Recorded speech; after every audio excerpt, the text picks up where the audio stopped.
Today's tech news moves fast, but understanding it shouldn't be hard. That's why Snarful Solutions Group brings you Connecting the Dots, where we break down what's happening in tech and why it matters to you. Now, let's dive in with your hosts. Welcome to Connecting the Dots. I am Alex. And I am Morgan. Today is June 17th, 2026, and we are coming to you from Snarful Solutions Group right here in Sacramento, California. Yeah, super glad to be here with you all today. Before we really unpack things today, let's ground ourselves in what's actually happening outside. Right, the physical world. Always a good place to start. Exactly. And honestly, looking at the map right now, it is a pretty chaotic day out there. There are 297 active U.S. weather alerts. Oh. Yeah, and 225 of those are over land. But, if you happen to be right here in Sacramento with us, you are sitting in this perfectly sunny 90-degree bubble. Which is pretty nice. Right. Just a light 5 to 13 mile per hour breeze. It's beautiful. Yeah, but you see a similar kind of, mixed turbulence in the markets today, too. Oh, for sure. What are the numbers looking like? So the Dow Jones closed up over 287 points, which is great, but then the S&P 500 slipped about 37 points. Okay, a bit of a mixed bag. Yeah, and Bitcoin took a pretty decent hit, dropping over 872 points. Ouch. And for the sports fans out there, out on the baseball diamond, the Giants ground out a 0-0 tie. A tie. Man, that's rough. Yeah, and the A's took a narrow 5-6 loss to the Pirates, with Mason Montgomery snatching the win there. Oh, and the Kings had a scheduled off day. So they get to rest. Exactly. But, those are just the tangible metrics, right? The weather, the money, the box score. Right, the stuff you can easily track. Today's episode is brought to you by Strong Coffee, the premium instant coffee that tastes like a traditional brew, but is packed with 15 grams of protein, MCTs, and adaptogens like ashwagandha. Get clean, sustained energy without the jitters. Use promo code SNARFLE for 20% off at strongcoffeecompany.com. Sounds good. So, moving on to our first story today. Beneath all those daily updates we just mentioned, there is this profound tug of war happening. Oh, yeah. Over the underlying infrastructure of our near future. Exactly. We are looking at this fierce standoff over the boundaries of artificial intelligence. Plus, there's a multi-$1,000 leap in how we actually wear computing physically. And, to top it off, a massive government crackdown on a messaging app used by hundreds of millions of people. It's wild. Let's look closer at all this, because the common thread here is really just, it's control. Definitely. It's the question of who gets to dictate the parameters of the digital ecosystem that you interact with every single day. And the most pressing example of this right now is this brewing conflict between the U.S. government and AI companies, specifically Anthropic and their new model, Claude Fable 5. Right. So this is a huge standoff over whether Fable 5 is fundamentally too dangerous to release to the public. And just to clarify for everyone listening, when we say a software model is dangerous, we aren't talking about like a glitchy piece of code that freezes your laptop. No, not at all. We are looking at systems that possess such high-level reasoning, like synthesis capabilities, that they introduce entirely new categories of risk. Like what, specifically? Well, whether that's the ability to write highly sophisticated malware from scratch or, automating complex social engineering at scale. Right. So the tension here introduces this fascinating philosophical concept from our sources. It's referred to as American AI exceptionalism. Which is basically the guiding principle for the tech industry right now. The argument is that American companies absolutely must release these models to maintain global leadership. Yeah, the underlying belief is that an open, American-led AI ecosystem is inherently safer for the world than, allowing foreign adversaries to close that capabilities gap. Exactly. But let me push back on that for a second. Is American AI exceptionalism just like a polite way of saying we want a monopoly on the danger? Well, that is the crux of the debate. It's essentially the tech industry's justification for speed. They're saying if anyone is going to build a civilization-altering tech, it has to be us. It's like having a wildly powerful sports car and wanting to race it on the highway because, the speed limits haven't even been invented yet. That's a great analogy. But the U.S. government is stepping in to pump the brakes. They're looking at models like Fable 5 and arguing that before we worry about global market dominance, we need guarantees. Guarantees that releasing these won't compromise domestic security. Right, or introduce irreversible societal harms. The friction comes from how these two sides measure risk. Because they measure completely differently. Totally differently. The government wants absolute assurance. They want to know every possible failure mode before the public touches it. They treat it like critical infrastructure, like a bridge. But the tech companies are saying, hey, AI doesn't work like a bridge. Exactly. You can't perfectly predict emergent behaviors of a neural network in a closed lab. The developers argue you actually need real-world interaction at scale to even discover where the vulnerabilities are. To build the guardrail. Precisely. To build the guardrails, you need to see how it acts in the wild. Man, it is a massive catch-22. The government says, you can't test it on the public until it's safe. And the devs are saying it can't be made safe until we test it on the public. And how this standoff resolves is going to set a huge precedent.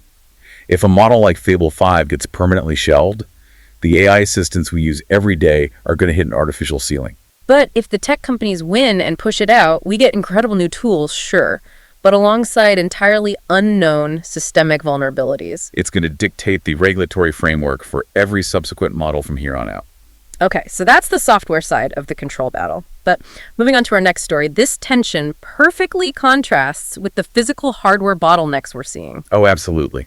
While the software boundaries are fought over in closed-door meetings, companies like Snap are trying to figure out how to literally strap that same computing power to our faces. Right. Snap just announced their brand new, fully standalone AR specs. They are dropping this fall in the US, the UK, and France.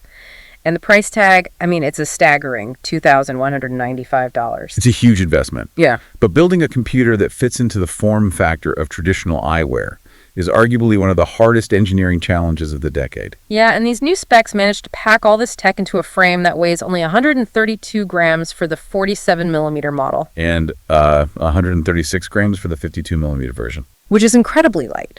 But to get a 51-degree field of view at that weight, they had to entirely rethink how digital images are delivered to the human eye. Yeah, because you can't just, shrink a television screen and stick it an inch from someone's pupil. Right, that would be terrible. So what did they do? Snap is using this proprietary technology called liquid crystal on silicon to pump out 16 million colors. Liquid crystal on silicon. How does that actually work? Well, instead of a traditional screen that emits light directly at you, this tech shines a light source through liquid crystals onto a microscopic, highly reflective silicon chip. Okay. And then that chip reflects the image outwards. But the image still has to get into your eye without a massive screen blocking your actual physical vision of the room, right? That is where the waveguides come in.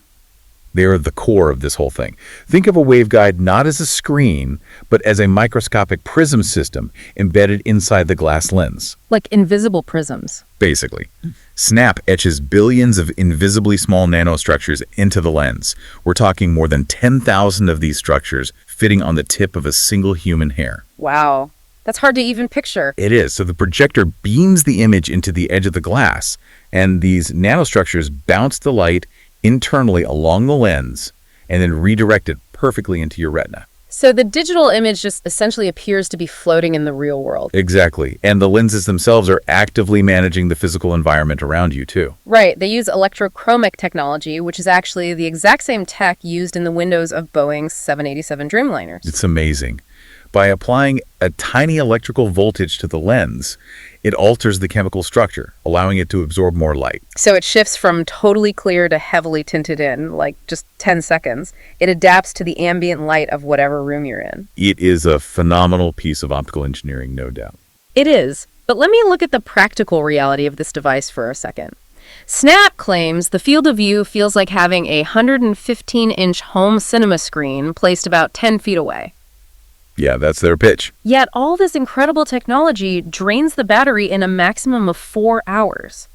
It's like wearing an IMAX theater on your face that just shuts off right in the middle of a double feature. Yeah, battery life is definitely the Achilles heel right now. And then there's that $2,195 price tag. Honestly, this does not sound like a consumer product. Oh, it really doesn't. It sounds like an incredibly expensive developer kit disguised as a consumer launch, purely so Snap can start building an app ecosystem before Apple dominates the space. The heavy emphasis on developer tools certainly points in that direction. Snap is currently taking $200 deposits for pre-orders, but the whole architecture is built to entice software creators. How so? Well, the specs house 2 separate Snapdragon processors.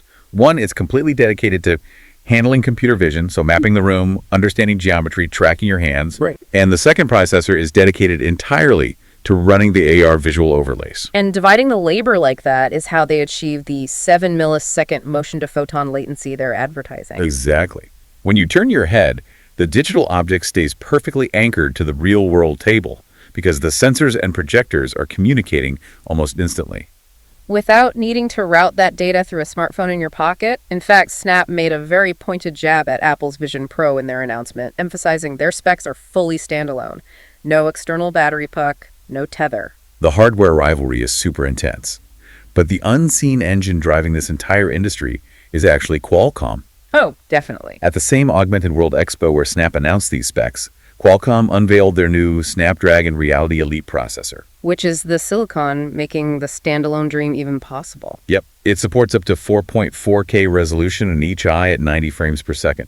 But the really critical upgrade is the 160% increase in neural processing unit, or NPU, performance. And the NPU is basically the dedicated AI brain on the chip. So a massive boost in NPU means the glasses can handle heavy AI tasks like real-time language translation, or identifying objects, or running complex generative avatars directly on the device. It removes the need to constantly ping a cloud server, which saves battery and eliminates lag. And Qualcomm's strategy goes way beyond just supplying tech giants like Snap. Right. Yeah. They are actively commoditizing the infrastructure through a new platform called Start Scalable Turnkey AI-Ready Toolkit. Which is essentially an off-the-shelf module. They're handing this toolkit to traditional eyewear brands. So a fashion company that knows how to make comfortable frames can just drop Qualcomm's module into the arm of the glasses. Exactly. They're already partnering with a UK company called Inspecs, which manufactures glasses for mainstream brands like O'Neill and Superdry. So we're moving from AR being a specialized gadget into a phase where AI integration is just a standard feature in everyday fashion. The track's being laid down for these augmented lenses to be absolutely everywhere. But, the irony here is that while we're building these tools to expand our digital horizons physically, the infrastructure delivering that reality is incredibly fragile. Very fragile and highly subject to sudden sweeping control. Which brings us to our final story. The massive news out of India highlighting how easily a digital horizon can simply be blacked out by the state. Yeah, this is a huge deal. The Indian government issued a nationwide temporary ban on the Telegram messaging app, cutting off access until June 22nd. And the catalyst for this restriction was a massive cheating scandal involving the NEET UG exam, right? Yeah, the critical medical college entrance exam taken by millions of students across India. The government essentially shut down a primary communication network for 150 million users just to stop the flow of leaked answers. The legal and technical mechanics of this ban are really important to understand impartially. The Indian government executed this under Section 69A of their Information Technology Act, which grants the state the power to block public access to any information online in the interest of sovereignty, defense, or public order. Exactly. And the National Testing Agency, the body overseeing the exam, they utilize this power not just to ban the app, but to specifically target how Telegram functions. They ordered the platform to completely disable its message editing feature until June 30th.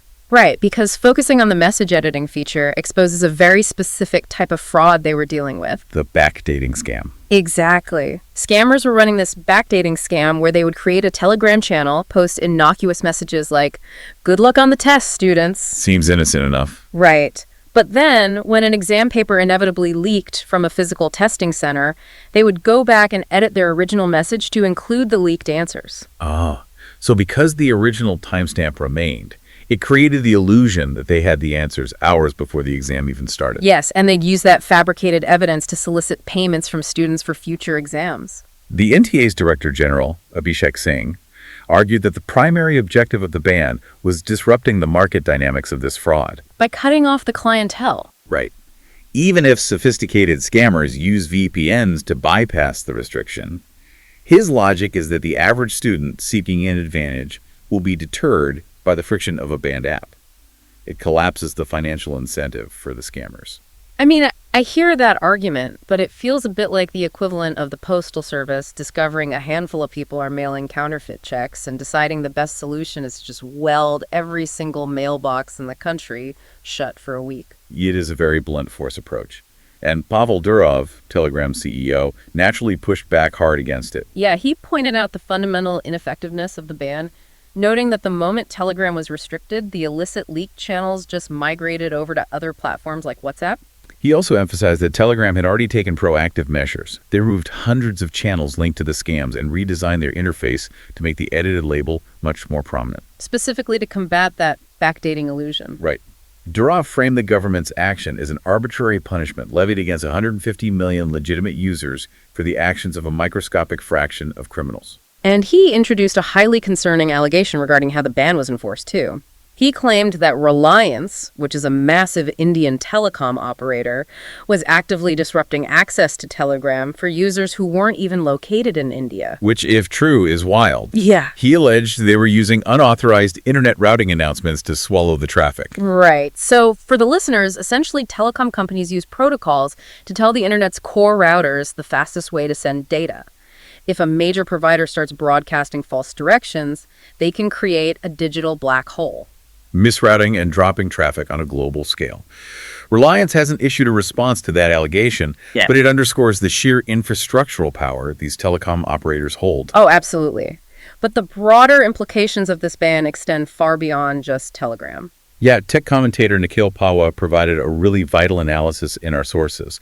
He examines the chilling effect this kind of action has on India's digital economy. Because regulatory unpredictability is just toxic for foreign investment. A global platform can't confidently invest resources into a market where their entire user base can just be evaporated overnight because of a localized exam leak. Investors require the rule of law and predictability.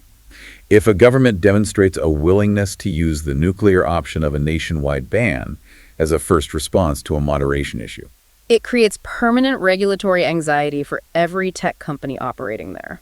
Pawa compares this to India's previous hardline stance on cryptocurrency, which triggered an exodus of companies, or their hastily issued and then rolled back advisory on AI regulation.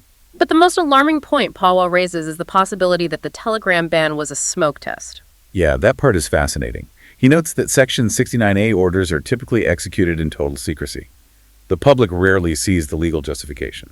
But in this instance, the government actually accompanied the ban with a highly visible press release. Right. And if the government is issuing press releases for an action they normally keep secret, it implies they are intentionally testing the waters. Gauging the public and legal backlash to see how much resistance they face when blocking a major communication platform. Pawa's fear is that Telegram is just the trial run, and the ultimate target for a future restriction is a much larger, more entrenched platform, like WhatsApp.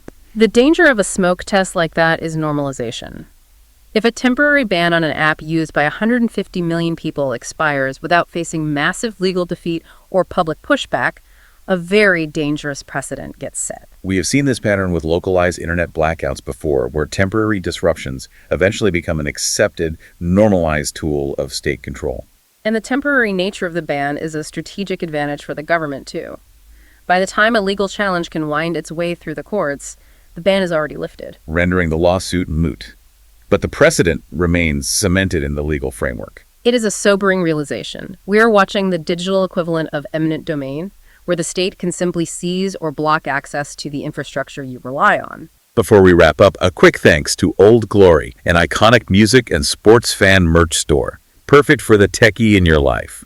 Use promo code SNARFUL for 15% off at oldglory.com. When we pull back and look at all the stories we explored today, the sheer scale of this invisible tug of war is honestly staggering. It really is. In the U.S., we see the government attempting to build fences around the bleeding edge of AI software, debating the existential risks of models like Fable 5. Simultaneously, hardware innovators like Snap and Qualcomm are aggressively pushing the boundaries of how we interface with the physical world. Engineering liquid crystal displays and nanostructures into everyday glasses to overlay reality with their digital ecosystems. And then you have international governments demonstrating that they possess the absolute power to control the flow of that digital information, proving they can just flip a switch and black out communications for millions. It is a constant negotiation between developers trying to build new realities and regulators fighting to control access to them. Which leaves us with a critical question to consider.